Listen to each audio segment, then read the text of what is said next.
베드로전서 3장 1절부터 22절의 말씀으로 선한 일을 이루라, 선한 일을 이루라 라는 제목으로 말씀을 나누고자 합니다. 마지막 때가 다가올수록 사랑으로 선을 행하는 이들은 점점점 적어집니다. 왜냐? 나 살기가 바빠지기 때문입니다. 그러나 하나님은 사랑입니다. 우리는 하나님의 자녀답게, 그리고 예수님께서 먼저 사랑의 삶으로 본을 보이셨던 것처럼 우리들도 예수님의 이러한 삶을 본받아 사랑의 삶을 살아야 될 줄을 믿습니다. 먼저 가정에서 서로 사랑하는 것이 선한 일입니다. 오늘 베드로전서 3장 1절부터 7절에서는 아내와 남편이 가정에서 행할 선에 대하여 말씀을 합니다. 먼저는 아내들을 향하여 남편들에게 순종하라 라고 말을 합니다. 특별히 이것들은 이 믿지 않는 남편들에게 믿는 아내가 순종함으로 인해서 그 사람 마음 가운데에 복음이 들어가 구원받게 하는 아름다운 일이 될 수 있다라고 말씀을 합니다. 오늘날 우리들이 세상에서도 복음이 전달되지 않는 이유가 무엇일까요? 많은 이유들이 있겠지만 가장 대표적인 이유가 예수를 믿는 그리스도인들이 예수의 삶을 살지 않기 때문입니다. 말을 함부로 하고 쉽게 분을 내고 사소한 것에도 원망과 불평하고 또 용서하고 긍휼히 여길 줄도 모르고 나 자신의 안위와 이익만 생각하고 악을 악으로 갚고 누가 나한테 욕하면은 바로 그냥 참지 못하고 욕으로 대갖고 타인을 생각하지 않고 그리고 겸손하지 못하고 온유하지 못하기 때문에 늘 오늘날 그리스도인들이 가는 곳마다 다툼하고 분쟁이 일어나요. 예수의 이름으로 살아가면서 사단마귀의 짓을 하면서 살아가기 때문에 오늘날 복음이 안 들어가요. 그래서 간디가 이런 말을 했죠. 나는 예수 그리스도를 존경하지만 그리스도인들은 존경하지 않는다. 그들은 예수의 삶을 살지 않기 때문이다 라고 이렇게 얘기했다고 하죠. 네, 그래서 오늘날에도 많은 그리스도인들의 모습들을 보면은요, 또 부끄럽지만 우리 자신들의 모습을 돌아보면은 우리가 정말 예수의 이름으로 살아가기보다는 세상 사람들과 똑같이 이제 거룩하지 못하게 살아가는 일들이 너무도 많습니다. 그렇기 때문에 이제 복음이 잘 안 들어가요. 그래서 믿는 사람들은요, 항상 예수의 삶을 살아갈 수 있도록 이제 기도하면서 성령의 은혜를 받으면서 또 내가 나랑 가장 가까이 있는 사람부터 편하다고 막 함부로 하는 것이 아니라 정말 가장 가까이 있는 사람들부터 귀히 여기며 존중하며 예수님의 사랑으로 대해야 될 줄을 믿습니다. 그래서 이제 고대 근동사회가 가부장적 사회, 남성 중심의 사회였죠. 우리나라도 그랬었지만, 그런데 우리가 돌아보면요, 가정에서 여성들의 힘이 없거나지는 사실 않았어요. 물론 이제 큰 그런 집안들도 있지만 이제 기본적으로 남성 우월주의, 남성 중심의 사회, 가부장적인 사회라고 할지라도 여성이 가정에서 하는 역할들이 정말 낮지 않았습니다. 컸습니다. 그래서 재밌는 일이 있죠. 이제 사라, 아브라함의 아내 사라도 아브라함을 주라라고 이렇게 칭했지만 사라의 어떤 서운함과 하소연 가운데에 아브라함이 어떻게 해요? 결국 사라의 손을 들어줘서 이 하갈과 이스마엘을 내쫓게 되죠. 그만큼 가정 내에서 아내의 힘이 결코 작지가 않았다는 거예요. 심지어 아브라함은요, 이삭을 하나님께 바치러 갈 때에도 이런저런 이유로 인해서 사라에게는 말을 하지 않고 조용히 갔습니다. 왜냐? 사라가 알면 큰일 나기 때문이에요. 다투기 싫었기 때문입니다. 그래서 잠언에서도 이런 가정 내에서의 불화에 대해서 이야기를 합니다. 21장 19절에서 다투는 여인과 큰 집에서 사는 것보다 움막에서 사는 것이 나으니라. 또 이제 21장 19절에서는요, 다투며 성내는 여인과 사는 것보다 광야에서 사는 것이 나으니라. 또 잠언 25장 24절에 다투는 여인과 함께 큰 집에서 사는 것보다 움막에서 혼자 사는 것이 나으니라. 아까 동절이랑 같은 말씀이시죠. 네, 또 21장 15절과 이제 16절에서도 다투는 여자는 비온 날에 이어 떨어지는 물방울이라, 비온 날에 집에 물이 새는 것과 같다라는 거예요. 그를 제어하기가 바람을 제어하는 것 같고 오른손으로 기름을 움키는 것과 같으니라 라고 이렇게 얘기를 합니다. 옛날에도 분명히 가부장적 사회, 남성 중심의 사회였지만 이 아내가 집에서 뭐라고 말하면 남편들이 힘을 못 썼나 봐요. 그렇기 때문에 이런 잠언의 말씀이 있었던 것 같습니다. 초대교회에서도 마찬가지예요. 이 초대교회에서도 여성들의 참여와 헌신들이 늘어나면서 교회 내에서 영향력이 커졌을 것입니다. 그래서 바울 사도도 때로는 여인들을 향해서 교회에서 조금 정숙하라, 또 너희들 너무 사치하지 마라 라고 이렇게 할 정도였습니다. 이것은 남녀체별에 대한 말씀이 결코 아닙니다. 교회에서의 어떤 질서와 안정을 위한 권면입니다. 오늘날만 해도 이 교인의 비율들이 남성보다 여성의 비율이 훨씬 많아요. 지금 우리 새벽에 나온 우리 성도님들만 해도 남자분들보다는 여자의 비율이 훨씬 높아요. 그래서 오늘날 교인들의 비율이 이제 남자 70이면은, 아니 남자 30이면은 여자가 70%라고 해요. 그만큼 이제 옛날이나 또 지금이나 이제 이 교회에서는 이 여성들의 역할들이 많이 컸습니다. 그렇기 때문에 베드로 사도는요, 이제 교회 안에서 이런 여성들의 이제 삶에 대해서도 말씀을 하는 것입니다. 그래서 먼저 복음을 전해 듣고 예수 그리스도의 자녀가 된 아내들은 예수님의 가르침대로 사랑과 선을 행할 것을 말씀하는데, 그 먼저가 바로 가정에서부터라는 거예요. 가정에서부터 믿지 않는 남편들이 나한테 뭐라고 예의를 하도 같이 화내고 같이만 다투는 것이 아니라, 남편이 그러면 또는 내 생각과 내 뜻에는 좀 맞지 않더라도 주님께서 그냥 사라가 아브라함에게 주라고 했던 것처럼 너희도 순종해라. 때로는 그것 가운데에 남편이 잘못을 깨닫고 예수 믿더니 내 아내가 이렇게 변했구나 하면서 감동이 찾아와 그것이 복음의 기회가 된다, 이렇게 말을 하는 거예요. 그래서 4절 말씀에 이런 말씀을 합니다. 오직 마음에 숨은 사람을 온유하고 안정한 심령에 썩지 아니할 것으로 하라. 이는 하나님 앞에 값진 것이니라 라고 말해요. 너희 마음 가운데 그 온유와 그 화평의 그 심령을 품어가지고 너의 영혼을 썩지 않도록 날마다 단조리해라 라는 말씀이에요. 또한 이제 남편을 향해서도 말씀하시죠. 7절의 말씀에서 남편들아 이와 같이 지식을 따라 너희 아내와 동거하고 그를 더 연약한 그릇이요 또 생명의 은혜를 함께 이어받을 자로 알아 귀히 여기라. 이는 너희의 기도가 막히지 아니하게 하려 함이라. 또는 그 아내를 더 연약한 그릇같이 여겨 지식을 따라 동거하고 라고 얘기를 합니다. 하나님께서는 남편 된 자 역시 하나님께서 가르쳐 주신 이 말씀의 지식을 따라 아내를 귀히 여길 것이라고 얘기를 합니다. 그러면은 하나님께서 남자들에게, 남편들에게 하셨던 지식의 말씀이 무엇일까요? 창세기 2장 18절에서는 이런 말씀이 있습니다. 여호와 하나님이 이르시되 사람이 혼자 사는 것이 좋지 아니하니 내가 그를 위하여 돕는 배필을 지으리라 하시니라. 아멘. 남편 된 자는 항상 내 곁에 있는 아내를 하나님께서 주신 가장 귀한 은혜로 여기고, 이 귀한 선물과 은혜에 늘 존중하고 귀히 여겨야 될 줄을 믿습니다. 이것이 가정에서 이루어야 될 사랑이며 이제 하나님의 선한 일인 줄 믿습니다. 오늘날 그런데 이제 이러한 이제 일들이 없다 보니까요, 이제 젊은 남자 여자들이 쉽게 결혼을 하고 쉽게 이혼을 해버려요.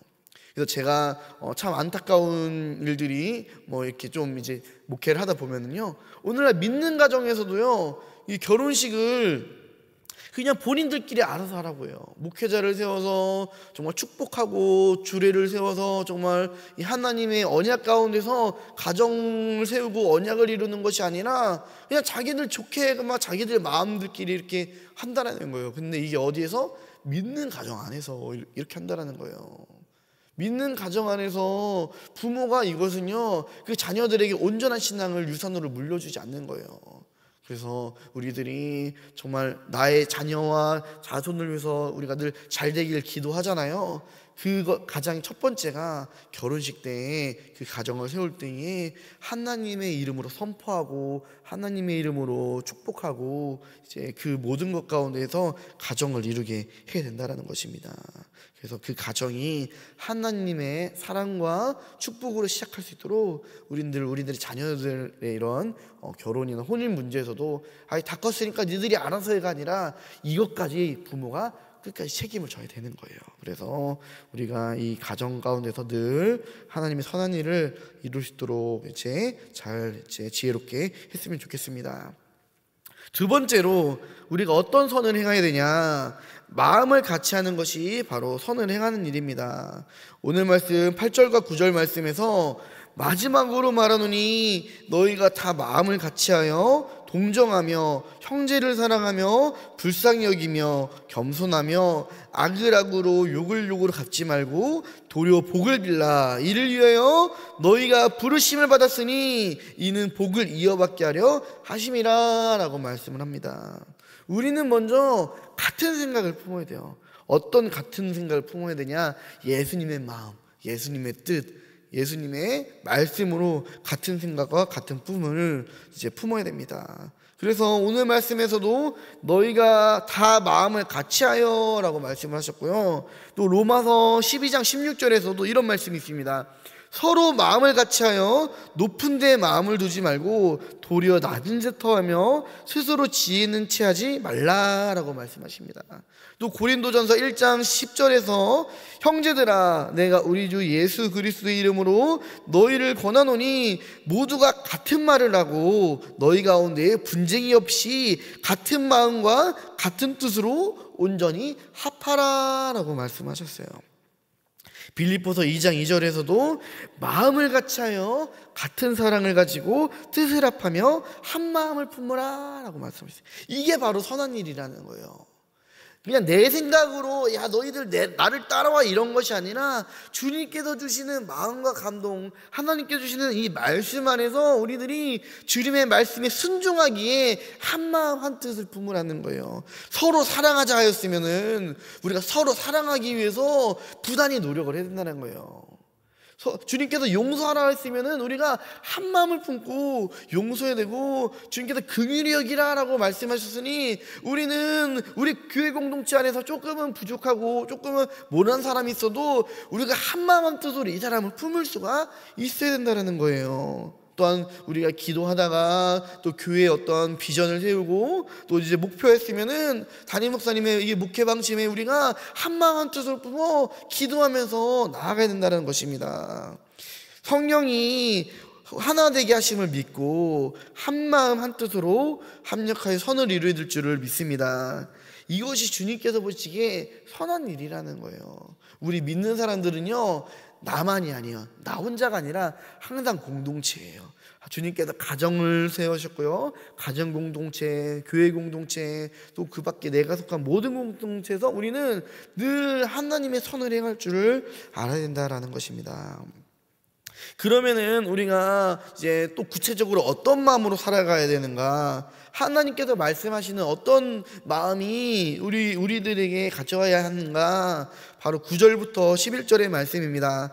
악을 악으로 욕을 욕으로 갚지 말고 도리어 복을 빌라. 이를 위하여 너희가 부르심을 받았으니 이는 복을 이어받게 하려 하심이라. 그러므로 생명을 사랑하고 좋은 날 보기를 원하는 자는 혀를 금하여 악한 말을 그치며 그 입술로 거짓을 말하지 말고 악에서 떠나 선을 행하며 화평을 구하며 그것을 따르라. 아멘. 이게 우리가 교회 공동체에서 해야 될, 반드시 지켜야 될 하나님의 말씀이며 또 하나님의 뜻인 줄 믿습니다. 악을 악으로 갚지 말고, 누가 나한테 욕한다고 해서 바로 그냥 다른 사람들에게 상처 입히는 그런 욕과 비속어로 갚지 말고, 오히려 그런 사람들이 나에게 이런 일을 했을 때 우리는 그를 위해서 복을 빌어야 돼요. 하나님, 저 사람이 빨리 예수님의 마음을 깨달아 알아서 저런 죄에서 돌이키기를 원합니다. 저 사람도 그래서 진정으로 예수님의 사랑을 깨닫고 구원받는 사람이 되게 해주세요 라고 우리들이 원수를 위하여서라도 나의 마음에 상처 주고 낙심케 하는 사람들을 위해서도 복을 빌어야 된다는 거예요. 왜냐? 주님께서 우리를 부르신 이유가 이것이라는 거예요. 너희가 부르심을 받았으니, 우리가 그런 일에 부르심을 받다라는 거예요. 하나님께 영광을 돌리기 위해서, 이웃을 사랑하기 위해서, 그 이웃들을 구원시키기 위해서 우리가 모든 사명과 부르심을 받았습니다. 10절에 그러므로 생명을 사랑하고 좋은 날 보기를 원한 자는 혀를 금하래요. 혀를 금하고 악한 말을 그치며 그 입술로 거짓말을 말하지 말고.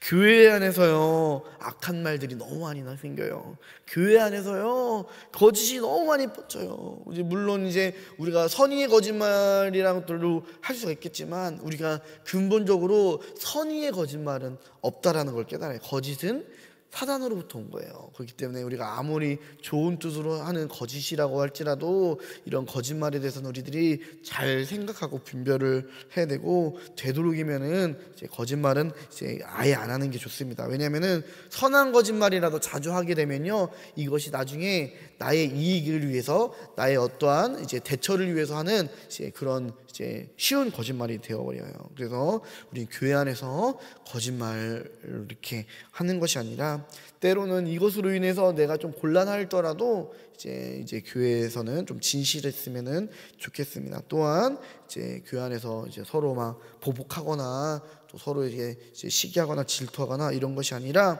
정말 나의 입술을 지켜서 좋은 말을 해드릴 줄을 믿습니다.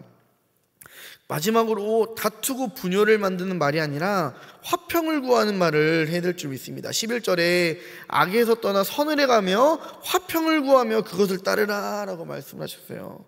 교회에는요 늘 평안과 위로와 화평이 있어야 돼요. 하나님은요 모든 것을 합력하여 선을 이루게 하시는 분이에요. 그래서 우리는요 누군가가 조금 우리 교회 공동체 안에서 이제 불평과 불만을 가지는 이런 분들이 있다면요 우리는 이런 사람들을 이렇게 잘 다독이면서 화평을 도모해야 돼요. 그래서 우리가 하나님의 뜻이 이런 거다, 우리가 조금은 우리 생각에 맞지 않더라도 우리 생각보다는 우리가 아버지 하나님의 말씀을 따라 좀 이렇게 좀 참고 견디며 순종하자라고 우리가 항상 교회 안에서 이제 무슨 이제 엇나가는 말들이 이렇게 나올 때에는 이제 화평을 구하는, 이런 선을 구하는 말을 해드릴 줄을 믿습니다. 이것이 그리스도 안에서 마땅히 선을 행할 일입니다.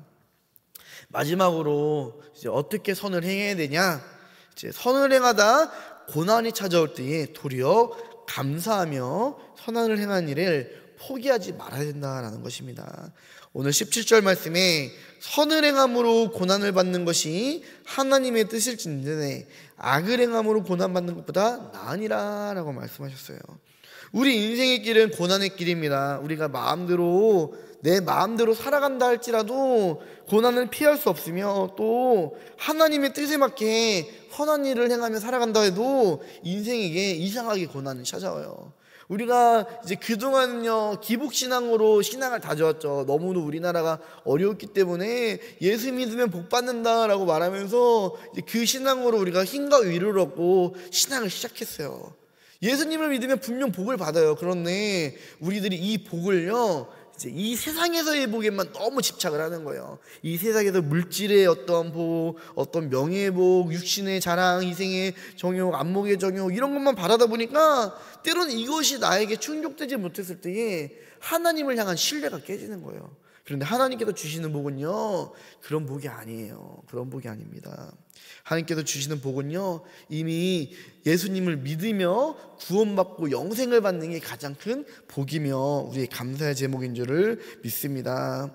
그래서요 그것이 어떤 것보다 더 소중하고 귀하고 값진 것을 알았기에 옛날에 선지자들과 이런 순교자들이 나의 생명을 다 바쳐서라도 천국을 소망하며 이렇게 순교할 수가 있었던 거예요. 그래서 우리들이 때로는 이러한 하나님의 뜻에 맞게 살아간다 할지라도 고난이 찾아오는데 이런 고난 가운데 낙심하지 말고 오히려 이러한 고난마저도 하나님의 뜻이며 섭리인 줄을 믿으며 우리가 그것 가운데서도 감사하며 주님을 소망하며 믿음을 잡고 나아가기를 간절히 소망합니다.